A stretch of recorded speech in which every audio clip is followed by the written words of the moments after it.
Welcome to another week, another show of Hawkeyed with me, Dave O'Hara. Man, oh man, this has been long overdue.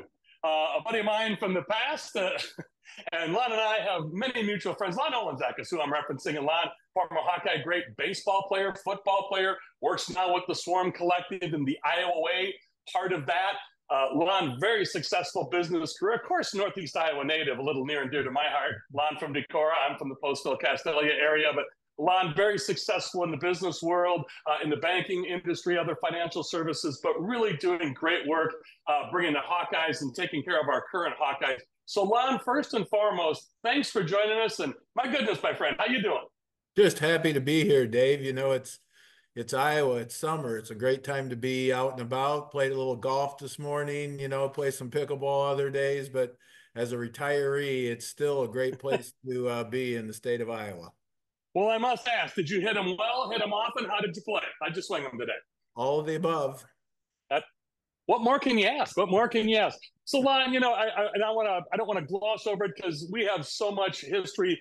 Lon is a couple years older than me. Was a senior when I was a freshman, playing ball. Lon at Decorah, me again at Postville. But Lon and I were at punt, pass, and kick regionals together. Lon is a 12-year-old, me as a 9-year-old. I played against Lon, Lon's dad, of course, Denny Olejniczak, the legendary Denny Olejniczak, second all-time winningest coach in Iowa baseball history. Whoops, in national baseball history. So not just in the state of Iowa, but also in the country. So know his dad very well from back in the day. It always warms my heart. I'll give you viewers one footnote about Lon. This is the kind of guy I've always known Lon Olejniczak to be, and it hasn't changed over the years, whether he was at Iowa, Decorah, where he is today. I'm in high school. A couple of buddies of mine and I, throughout the time, knew Lon. We reached out to him while he was a freshman at Iowa at Hillcrest Dorms, and Lon took care of us, would get us tickets to basketball or football games. A couple of times, Lon, you probably don't remember, you and I talked off the air about this, Lon gave up the floor to his dorm room, he and his roommate, Jay Bachman. So, Lon, this goes very near and dear to me, and you and I have talked, in the past, but long overdue to have you on this show. And I don't want to overshadow your outstanding athletic career, but let's get to what you're doing today, and then we'll talk about your past and lead up to where you are today, and where you fit in as the Swarm Collective with the Iowa Way, please, Lon. So thanks, Dave. And yeah, you make us all sound better than we probably were, but it was the old days. The old days were good, and it was a good time. All this means is money has to be raised to support the system. And in my opinion, the NIL is a piece of that puzzle. And I think Beth Getz and her team are really working hard to look at all of that collectively. So the foundation, the NIL, the I clubs, all the different ways that have raised money, they're trying to point them in the same direction. And what that does then is give the investors, the fans, the opportunity to put their money where they feel it is best utilized. Because in anything in life, it's that individual's money. And so we shouldn't dictate where that money goes. But the bottom line is you got to compete. You're going to have money. The power, well, you corrected me yesterday, the power four. Because, the Pac-12 is really not the Pac-12 anymore.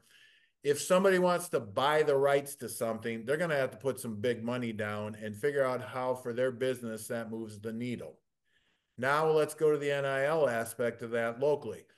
What do? I'm retired. I do some leadership training and coaching.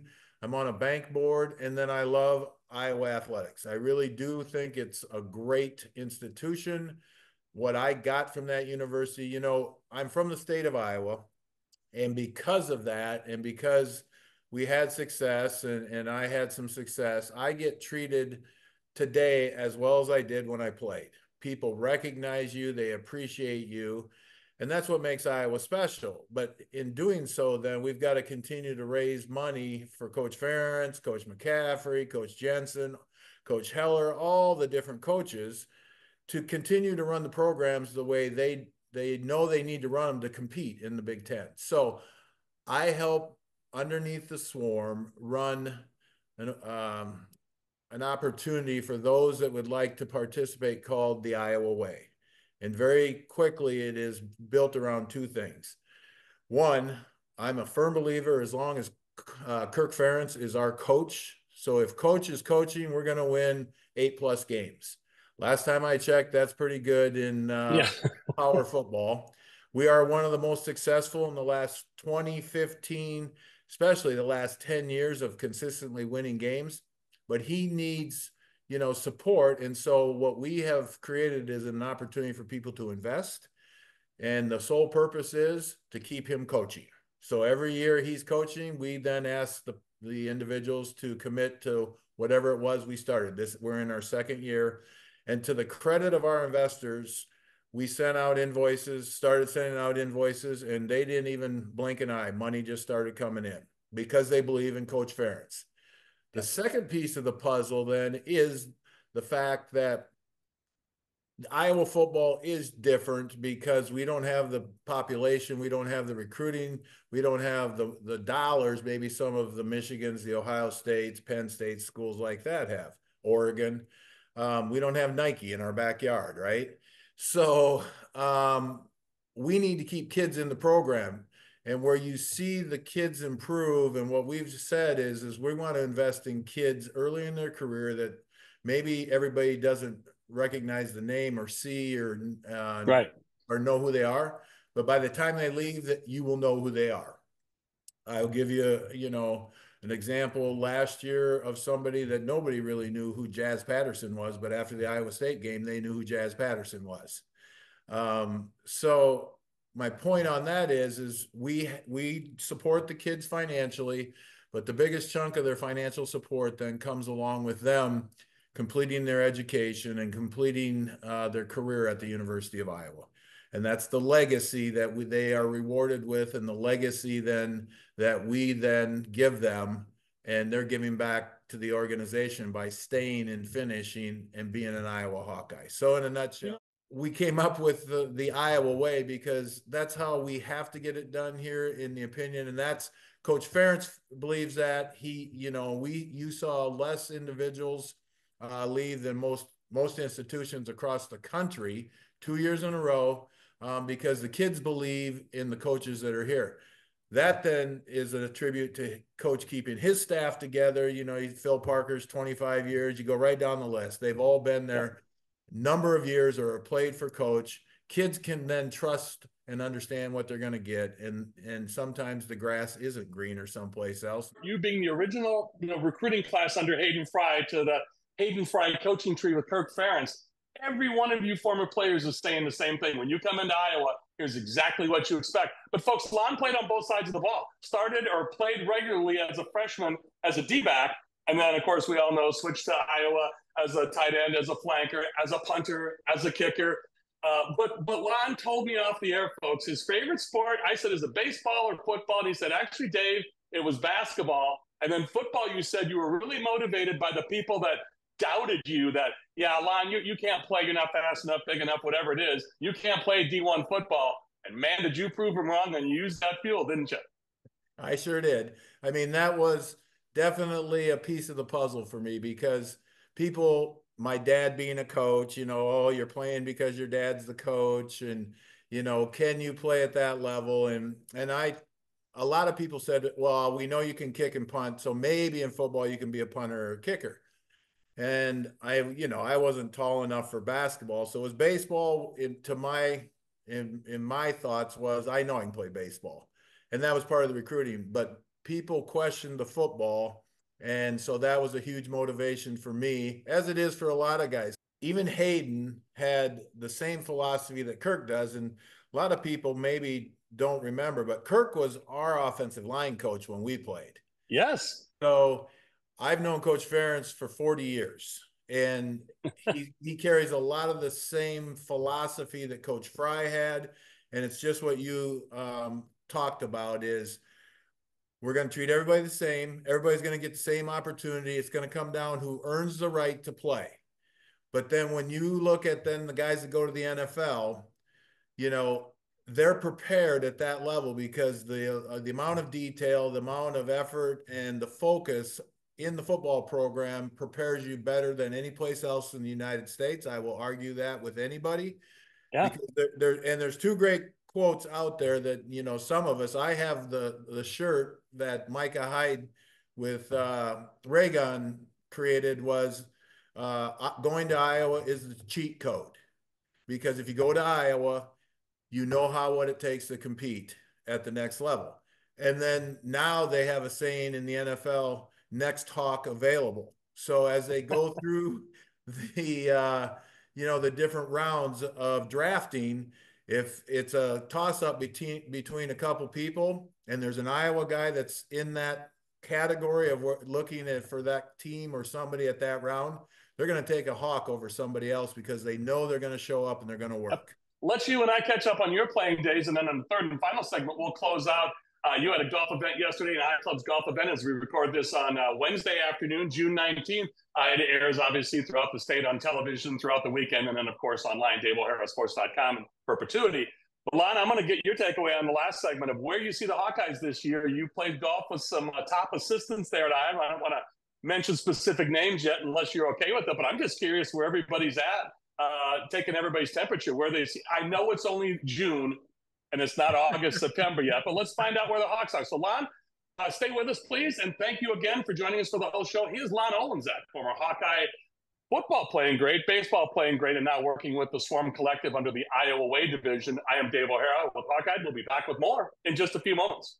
Welcome back to Hawkeye with me, Dave O'Hara. There's our buddy Lon Olejniczak. Lon, a former Hawkeye football playing great, former baseball playing great for the Hawkeyes as well. The old dual sport athlete. Lon now working with the Swarm Collective, the Iowa Way part of the Swarm Collective. Your recruiting process was really something else. You know, you talk about all the legends. We talked about Bill Snyder being in your living room, you know, the first recruiting class for Hayden Fry.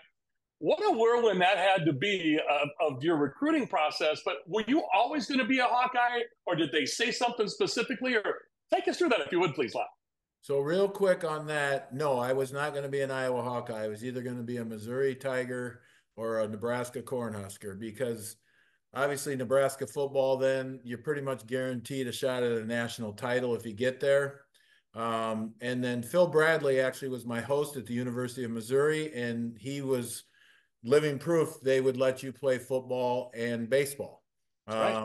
And so it was down to those two schools, and then Coach Fry got hired. Coach Howard Sissel actually was assigned to me on a regular basis. So Coach Sis basically lived up in Decorah, and then Hayden and Bill would come up. And a little bragging would be that the game that Hayden came to, we played basketball against Charles City. And I scored close to 40 points, 30-some points, but 24 for 24 from the free throw line. No shot clock, no three-pointer back then, too, by the way, just so you know. Right. So I did show up and play a pretty good game for Coach, and he kind of liked how I handled. Obviously, the gym was full. The cafeteria doors were open. People were standing out there watching, and I showed up and played well. And so to your question, or what made me change, is it was a very simple thing. I loved Coach Fry's down-to-earth, straightforward, matter-of-fact. Coach Sissel, rest in peace, is one of the greatest men I've ever been around and funniest men I've ever been around. And then finally, Coach Snyder was just the same way. Bill would tell you like it is. And he looked at my parents and said that he was going to help me get better, which is something that was important to me. But Coach Fry said the following thing, and I'm like, I'm in. He basically said, look, I'm looking to recruit the best athletes in this state. And, you know, so Reggie Roby, Roger Craig, there were many other guys, Denny Klaprick, John Rauch was in our class, Mike Hufford was in our class. And again, a lot of small town guys, but Coach Fry told my parents and told me that, you know, he was inheriting some good football players and there was a lot of good guys there. But here was the closing line that hooked me. Lon, if you can prove to me that you are equal to the guys that you're competing with, I'm going to play my guys over the guys that I'm inheriting. Now, I'm like, well, I'm good enough to do that. I'm because if I go to Nebraska, I'm going to have to redshirt, and probably back then you didn't usually play till your junior year. Mm-hmm. Obviously, Missouri was doing okay, but they weren't the same level as Nebraska, and so I'm like, well, I can go and compete with these guys. And so I ended up doing that because in the fourth game of my freshman year, I got to start playing. And I'm forever indebted to Coach Bill Brazier because actually I came in as a quarterback, but I would get bored in practice. And so I'd line up at receiver, and then Coach Sissel knew that I could kick and I could return punts. And so while Reggie was kicking, I'd go at the other end and be the second team guy to give, reps. And then they'd say, get down there and catch the ball. So they figured out that I was an athlete. And Coach Brazier then said, all right, we're going to make you a backup safety because I played safety in high school. And then you're going to be on special teams. And then when I put you into the game, we're going to make it really simple for you. Back then, fullbacks were pretty prevalent on everybody's Mm-hmm. teams. And so I would go in for Todd Simonson, another great football player and teammate. Didn't always like to come out because a freshman was coming in to take his spot. And I won't say on air what he said to me, but my comment back to him was get faster. And then I would take his spot and I would line up, and all I had to do, Coach Brazier said, is your job's the fullback. So if he runs into the hole to block, you run up and take him on in the hole. If he goes out for a pass, you cover him. And if he stays back to pass protect, you rush the passer. That's all I had to do. And then I played all special teams. And so as an 18-year-old kid from Decorah, Iowa, who could not have a good time doing that? I think this is a great story and very telling for the viewers to know this, but also for you as a former player, just the experience it is to be a Hawkeye. Please. Right. And we didn't have NIL or anything like that. Right. But we still, were 20 years. So we lost my first 2 years there. Mm-hmm. We, we were 5-6 and 4-7. In fact, you got to go back to the very first game when we lost on a last play to Indiana. Lee Corso was the head football coach at Indiana then. We were ahead. We lose on a last minute wheel route, and we get a standing ovation going back into the tunnel because it was exciting football. And I'll never forget Coach Fry basically just getting up there and just mattering a hornet. And he basically said, if I see anybody smiling, you'll be running for days because we didn't come here to just get close. Fast forward, then it took us a couple years to figure it out and the offense to catch up with the defense. And but lo and behold, in that third year, we get to go to the Rose Bowl.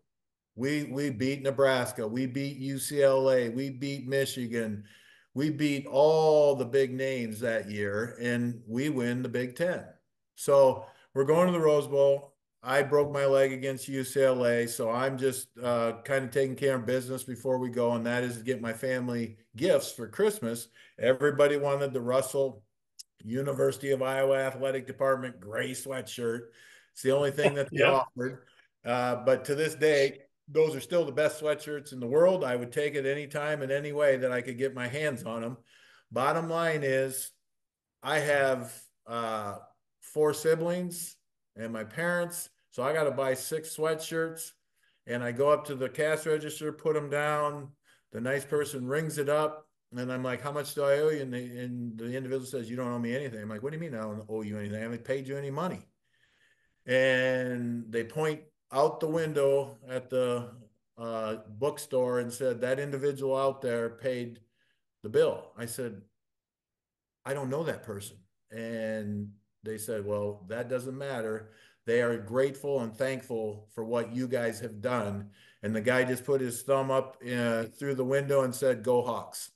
And to this day, so if anybody's listening and you were that person, I really appreciate it. And I'd love to buy you dinner sometime if you are that person that bought me that. Now, how we prove that, I don't know, but we'll figure that out. But So, Lon, isn't that so indicative of Hawkeye fans? The Go Hawks, of course, they got to get that in there. But it is just fascinating. And that's one of multitudes of stories all you guys could tell over the years. right. But That's Right. the love and excitement the Hawkeye fans have and the loyalty. And I really appreciate you sharing that with us. And so, Lon, what let's do then is let's take a pause here, go to our third and final segment after this break.